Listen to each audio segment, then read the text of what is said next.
Salut la famille, salut les amis, salut les abonnés. Et ben voilà, ce que vous venez de voir, ça se déroulait ce début du mois. On est fin août. Et au début du mois d'août, il a fallu passer rapidement la sous-couche sur le lieu où je me trouve, qui était notre future chambre et qui est devenue notre chambre. Même si ça va être probablement de façon temporaire, parce que pour le moment, on a juste la sous-couche qui est passée. Il reste encore la peinture, les parquets à faire. Donc je pense qu'on redéménagera cette pièce. En attendant, début août, on avait besoin de le faire parce qu'on devait recevoir du monde et vu l'état du château, il n'y avait plus beaucoup de lieux où on pouvait s'installer. Donc on a en vitesse préparé ces appartements. Et puis aujourd'hui, bah, ça nous sert bien. Voilà, le mois d'août, c'était un moment un peu calme. Les artisans étaient en vacances. Nous-mêmes, on a reçu du monde, de la famille. On a profité du beau temps pour aller se balader. Donc on a fait quelques travaux que je vais vous montrer. Et puis bah là, on a quand même aussi une petite reprise en avance puisque le couvreur est passé. Il a commencé à couvrir en zinc le toit du bar. Donc ça va être assez intéressant. Je pense que je ferai une vidéo là-dessus. Et en attendant, on va aller se balader et voir un petit peu tout ça. C'est parti! Donc là, c'est notre chambre. Bon, j'ai déjà montré pas mal de fois, donc je ne vais pas y passer des heures, surtout que là, maintenant, il y a nos affaires. Et on va se diriger vers le toit du bar.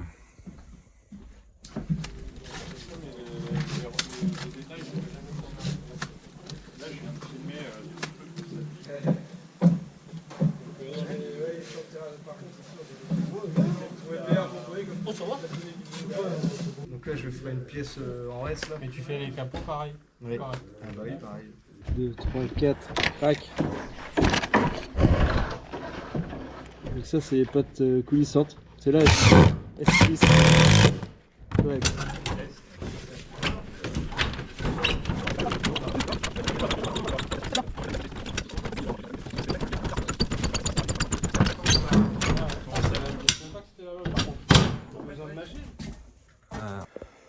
Donc voilà le toit du bar comme il se trouve aujourd'hui. En fait, ça fait quelques jours que maçons et couvreurs sont là.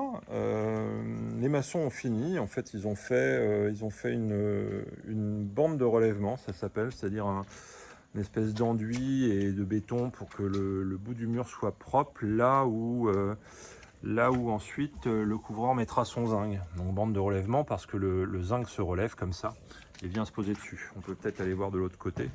De l'autre côté c'est fait. Voilà, ici on voit bien le zinc qui est plié, qui se relève et qui vient s'appuyer sur la bande de relèvement. Et puis il manque encore une partie, il y aura une partie qui viendra par-dessus et qui est indépendante des deux. Ça permet au zinc de pouvoir se dilater et jouer. Et donc, alors je ne sais pas ce qui s'appelle le solin, je me demande si c'est juste la pièce qui se met par-dessus ou l'ensemble, ce qu'on appelle un solin, la liaison en fait entre une partie horizontale et la partie verticale du mur.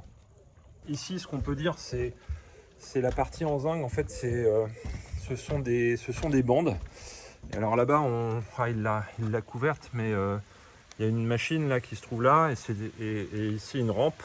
Et en fait, la machine transforme les bandes qui sont plates en des profils avec un côté gauche et un côté droit qui sont différents et qui sont faites pour que le couvreur ensuite puisse, avec des outils spéciaux, il replie en deux fois, il fait deux plis et donc ça ferme ici, c'est très serré et ça joint les deux plaques.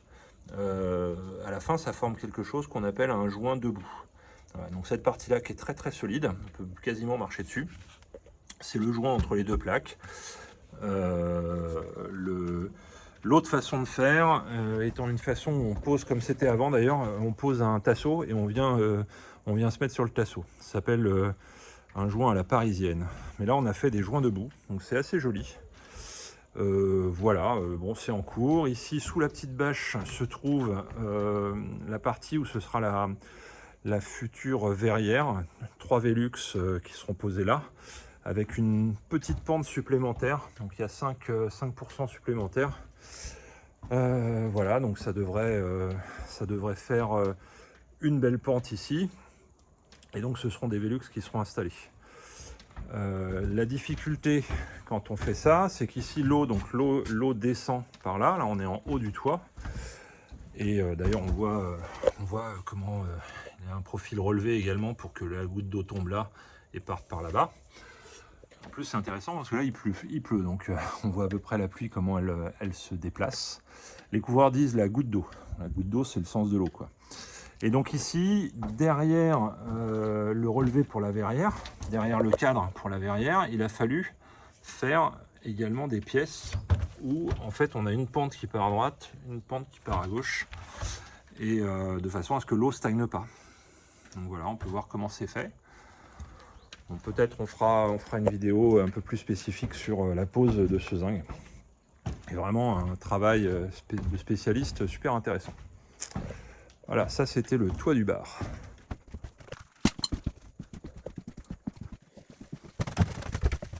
Alors voilà, je me dirige sur l'arrière du château, partie nord.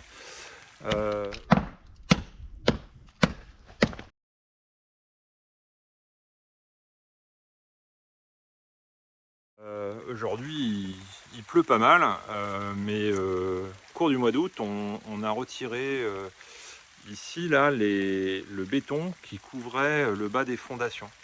Alors le but de faire... Pourquoi on fait ça? C'est parce que le béton, ça empêche l'humidité de sortir. Donc on préfère retirer cette couche de béton. Comme on voit ici, là, il y en a d'autres qu'il faudra qu'on retire. Et puis on mettra à la place de la chaux. Alors pourquoi on a fait cette partie-là avant? C'est parce que ici, on a prévu prochainement de mettre des dalles sur lesquelles vont être posés les packs. Et évidemment, c'est plus facile de faire le travail là avant.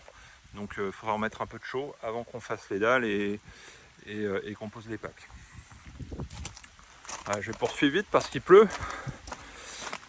On va repasser, maintenant les gens connaissent bien, on va repasser dans le bar. Alors maintenant le bar, il est à peu près étanche. Vous voyez, il pleut et là il n'y a plus d'eau, plus beaucoup en tout cas, qui coule. Plus beaucoup car c'est pas fini quand même. Et là, ce qu'ont fait les maçons hier, c'est finir une bande pareille de redressement qu'on peut aller regarder. C'est assez intéressant parce que ici, là derrière, c'est du tuffeau. C'est une pierre très calcaire. Et donc, ils ont posé au préalable une sous-couche d'un produit assez spécifique d'accroche pour ensuite pouvoir mettre leur béton. Enfin, leur colle. C'est pas du béton, là, c'est plutôt du ciment. Donc, ça fait une bande qui est très plate, très droite, et sur laquelle on va pouvoir poser la structure bois qui se trouve ici. Donc là, ce sont les poutres en bois qui vont servir à faire le tour de la future baie vitrée et que doit venir nous poser notre charpentier prochainement. Alors on rentre dans le château. Il fait assez sombre parce qu'on est en fin de journée et il pleut. Et là, on arrive dans les parties qu'on a fait de démolition. On a fait avec Sophie. Alors on met du polyane maintenant, on ne se fait plus avoir. Parce que quand on mettait pas de polyane, on avait de la poussière partout. Donc là, on a utilisé le polyane qui était pour couvrir le toit du bar. Et ça nous a permis d'éviter d'avoir de la poussière vraiment partout.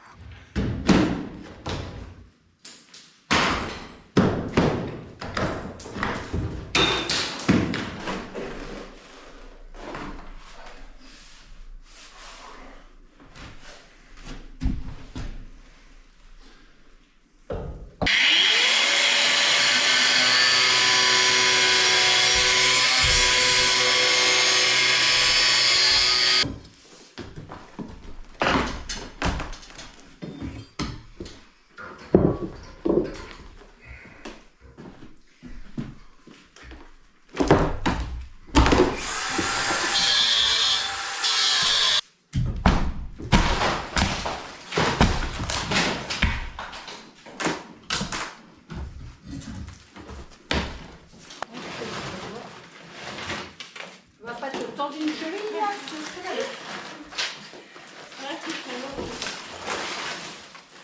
toute façon, il y a un moment où la brouette ne peut pas non plus en emmener 150. Hein.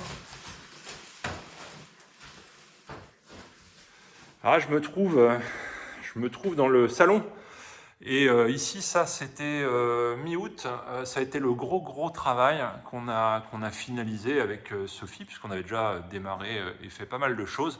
Mais là-haut, on a retiré le parquet qui restait, le gros parquet en bois. Une fois qu'on a fait ça, on a pu taper dessus pour descendre le latis et le plâtre, et puis surtout les fausses solives. Il y avait des fausses solives qui étaient faites en plâtre et qu'on a dû démonter. C'était plus facile de le faire par-dessus. Bon, l'objectif, c'était de pouvoir avoir cette structure qui était libre, et on imaginait qu'on allait juste pouvoir remonter ici toutes les solives, les remonter, parce que la poutre est fléchie. Hein, il y a une flexion ici de 10 cm entre la partie centrale et la partie là. Au bout à droite, il y a 10 cm, ce qui est quand même beaucoup pour une grosse poutre. Enfin, elle n'est pas cassée, donc on pensait pouvoir la récupérer. Et puis finalement, on a quand même un petit souci, parce que la poutre là, elle rentre quasiment plus dans le mur. Donc là, si on regarde ici, on est vraiment en limite. Donc à partir de là, soit on refaisait une structure de bois, un poteau qu'il aurait fallu mettre ici, un gros poteau pour venir à nouveau soutenir la poutre par en dessous, et puis ensuite relever toutes nos solives pour pouvoir. Le but c'est de faire un plancher au-dessus qui est de niveau. Et puis finalement, tout bien considéré, en discutant avec le charpentier, on va partir sur refaire une structure. Donc remettre ici une belle poutre de chêne, des solives qui seront montées en queue d'aronde dans la poutre, et puis au fond là-bas, alors on ne sait pas encore, soit on reprendra le même principe. Alors pour information, en fait, ici le principe c'est que les solives elles rentrent en réservation dans le mur. Donc soit on arrivera à refaire des réservations dans le mur, soit on pose une pièce de bois tout le long, qui s'appelle une muralière, sur laquelle viennent se mettre les solives, comme on a dans notre grande cave. Voilà, ça a été le gros boulot. Alors le gros boulot, c'est pas tant de démonter, c'est surtout le volume énorme qu'il y avait en bas à évacuer. Dans la continuité, on a fait également l'entrée. Plus facile, mais même principe. Enfin, plus facile, même principe, plus ou moins. En fait, ici, on garde le plancher, ça permet de voir comment c'est fichu. Il y avait également des fausses solives en plâtre. C'était la déco des années 50 qui avait été faite dans ce château. Donc nous, on veut partir sur autre chose. Donc là, on a libéré l'ensemble du plafond. On conserve ici les solives parce qu'elles sont de bonne section, et puis le sol au-dessus est bien droit. Et ce qu'on va faire là, ce sera une isolation et un plafond droit qui sera mis par-dessus l'isolation. Donc ça, c'est l'entrée. Et on a la même chose au niveau du couloir. Voilà, c'était pas facile parce que c'est un peu étroit, donc c'était pas évident, mais on l'a fait aussi récemment. Et donc normalement là on a fini tout ce qui était retrait des latis et plâtres du rez-de-chaussée. Je remonte par l'escalier. Ici on a la vue de la future suite indien, vue du dessus, avec le petit salon en dessous. Voilà, donc cette structure-là va être retirée assez rapidement maintenant pour refaire une structure moderne, neuve. Enfin moderne. Non, ce sera du chêne ou du châtaignier ou un peu les deux. Donc une structure sur une base principe classique, mais qui sera neuve. Alors on va aller voir maintenant la partie est du château.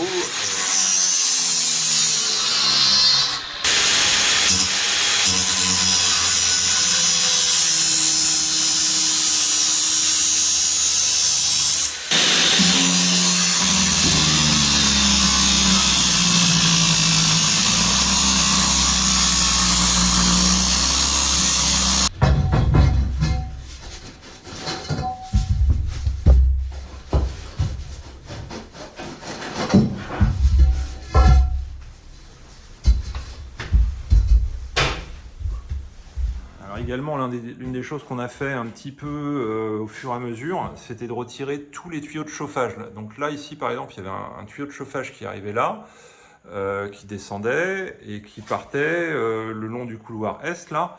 Alors en fait, plus exactement, si je prends le bout du couloir, là, au bout de mon doigt, en dessous, il y a l'arrière-cuisine et la zone de chauffage. Donc l'eau arrivait par ici et venait alimenter toute la partie sud du château, qui est à gauche, en chauffage, premier étage et rez-de-chaussée. Donc au fur et à mesure, on a enlevé tous les tuyaux. Maintenant, je rentre dans la partie est du château. Donc là, on a...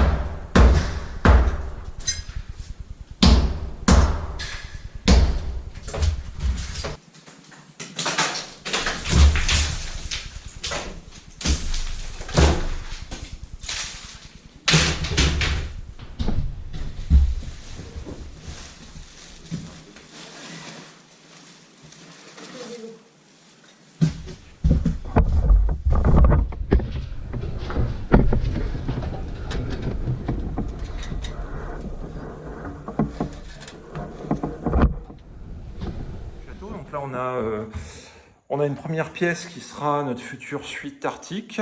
C'était aussi notre chambre jusqu'il n'y a pas longtemps. Là, on a supprimé la cloison parce qu'on va la refaire. On mettra une porte qui sera un peu plus haute, puis la porte sera sûrement plus à gauche pour libérer l'espace là, l'espace nuit. Bon, cette pièce-là, il n'y a pas énormément de choses à faire. On fait un peu comme dans les autres pièces, c'est-à-dire on va retirer, ça permet de voir un peu là comment c'est fichu. On va retirer le plâtre et sous le plâtre, le lati. Donc ça, c'était des constructions de plafond à l'ancienne. Ça nous permet de voir apparaître donc les solives et le parquet qui se trouve au-dessus. On peut aussi voir qu'elles ont eu une vie où elles étaient probablement à l'air libre parce qu'elles sont peintes. Donc probablement le château, il y a une époque où ces solives étaient visibles et faisaient partie de la décoration. Ça nous permet aussi et surtout de vérifier que tout est bon, qu'il n'y a pas des solives qui sont bouffées et qui risquent de tomber.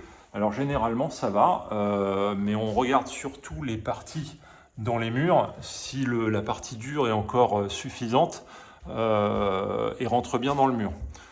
Quand on a des parties comme ça qui sont un peu mangées, c'est pas forcément très grave, parce que ça c'est une partie molle du bois qui peut s'en aller, ça changera rien à la structure de la pièce de bois.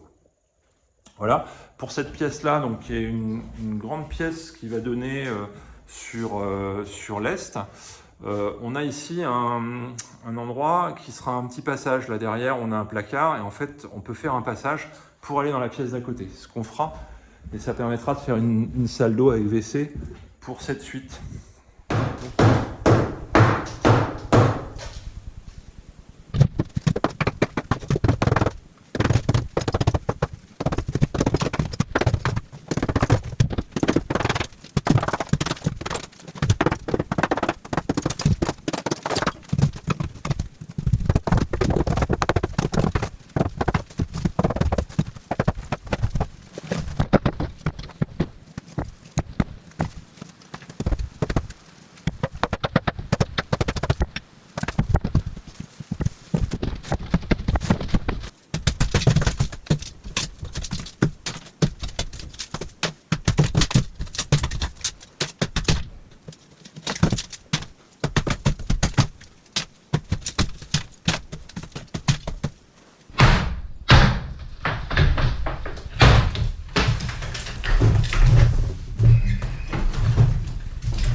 Donc ici, on a aussi fait le même travail, c'est-à-dire suppression de la cloison qui est devant, retrait du lati plâtre, donc on fait apparaître le plafond, on a supprimé la cloison, on refera une cloison à cet endroit-là.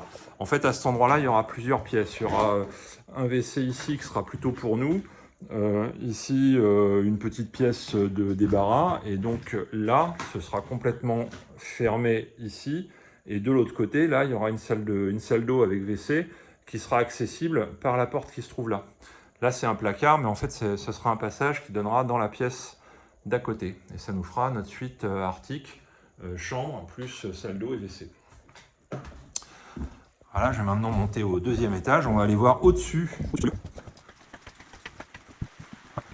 Alors ici, on a posé les vents d'évacuation primaire, mais évidemment, on attend les couvreurs avec impatience, ça arrive bientôt.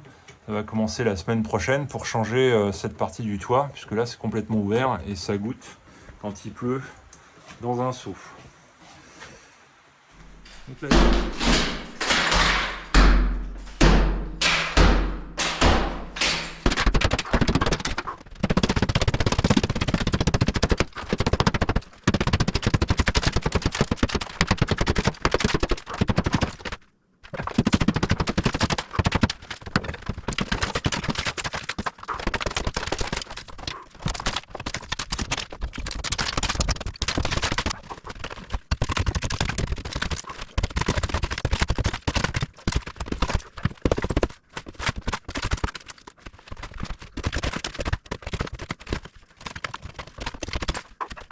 la dernière chose qui a été réalisée au mois d'août, ça a été ici aussi de retirer le plâtre.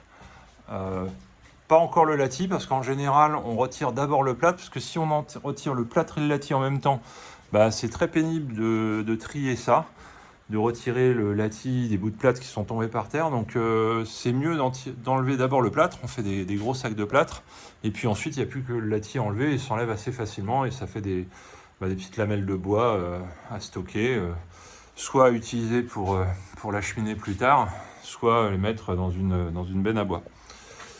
Voilà, on a la même chose derrière.